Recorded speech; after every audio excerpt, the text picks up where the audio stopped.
سب سے پہلی بات جس پر ہمارا پختہ ایمان ہونا چاہیے وہ یہ ہے کہ دعائیں ہمیشہ قبول ہوتی ہیں، پھر چاہے وہ اس طرح سے قبول ہوں جس طرح سے ان کی قبولیت کا ہم نے سوچا تھا، یا پھر اس طرح سے ہوں جس طرح سے ہم نے ان کے قبول ہونے کا گمان بھی نہیں کیا تھا،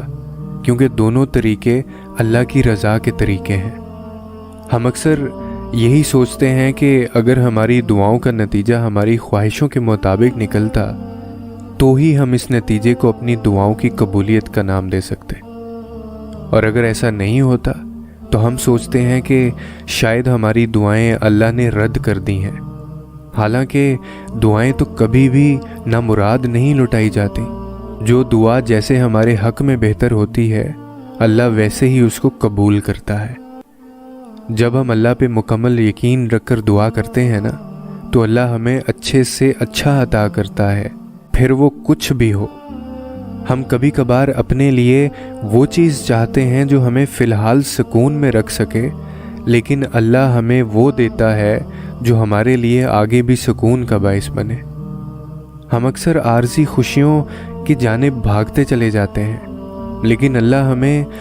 ایسی خوشیاں دینا چاہتا ہے، ایسی خوشیوں کے وسیلے بناتا ہے جو ساری زندگی ہمارے ساتھ رہیں۔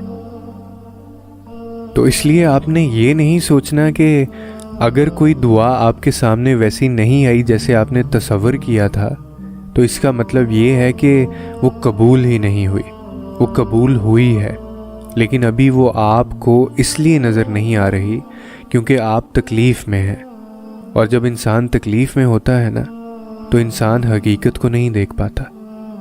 اور نہ ہی تب اسے ان فیصلوں پہ اپنی بہتری نظر آتی ہے جو اللہ نے اس کے حق میں کیے ہوتے ہیں۔ تو بس صبر کے ساتھ انتظار کریں،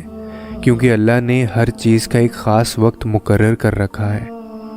اور اس وقت پہ آپ کو اپنی دعائیں دکھائی بھی دیں گی اور ان کے جواب آپ کو سنائی بھی دیں گے۔ بس آپ کو یقین رکھنا ہے اللہ پہ کہ اللہ جو بھی کرے گا آپ کے حق میں بہتر کرے گا۔ ہو سکتا ہے جو آپ ابھی مانگ رہے ہیں وہ اگر آپ کو ابھی مل جاتا تو بہت تھوڑے وقت کے لیے ملتا اور پھر ہمیشہ کے لیے دور ہو جاتا،